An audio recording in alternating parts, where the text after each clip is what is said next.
জন্মলগ্ন থেকে বা পায়ের হাঁটুর নিচ থেকে নেই। সরকার স্বীকৃত 90% প্রতিবন্ধী। হাঁটা চলা থেকে সব রকম চলাফেরা ওই এক পায়ের ওপরেই নির্ভর।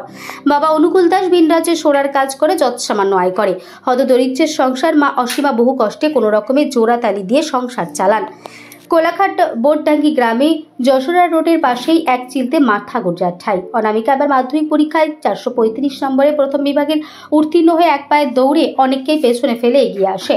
অনামিকা আরও অনেক পড়াশোনা করতে চায়, এক পায়ে দাঁড়িয়ে জীবনে প্রতিষ্ঠিত হতে চায়, বড় হয়ে ওর মতো দুর্ভাগ্যগ্রস্ত মানুষের পাশেও থাকতে চায়। কিন্তু চরম দারিদ্রতার কাছে হার মানতে চলেছে এই গরিব ঘরের ছাত্রীটির অনবদ্য জেদ ও মনের জোর। মা বলছেন আর পড়াশোনা করা সম্ভব নয়, কিভাবেই বা সম্ভব।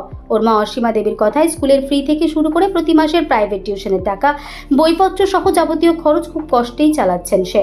আর সম্ভব নয়। পায়ের একটি অপারেশন করালে হয়তো কিছুটা হাঁটতে পারত।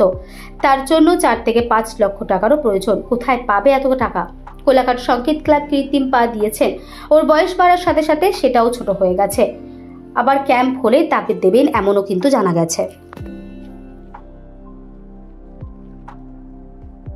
নাম কি? অনামিকা দাস। তুমি কোন স্কুলে পড়ো?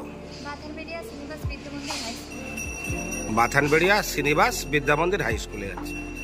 এই বছর তুমি মাধ্যমিক পরীক্ষা দিয়েছিলে? রেজাল্ট কেমন হয়েছে? কত পেয়েছো? 435। আচ্ছা, তো তুমি প্রাইমারি স্কুল কোথায় পড়েছো? প্রাথমিক, হ্যাঁ বিদ্যালয় বোর্ডাঙ্গিতে পড়েছো। তোমার বাড়ি থেকে স্কুল কতটা দূর? আচ্ছা, তুমি স্কুলে কিভাবে যাও? কিভাবে হেঁটে যাও? তোমার তো একটা পা, এক পায়ে হেঁটে যাও। আচ্ছা, তো হাঁটুর নিচে থেকে নেই প্রায় বললেই চলে। তো কোথায় কোথাও গিয়েছিলেন?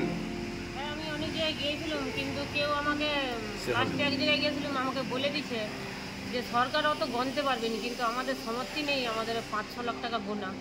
ওই জন্য আর পাটা ঠিক করতে পারিনি, আর হবেও নি বোধহয়। তো কৃত্রিম পা কোথাও পাননি?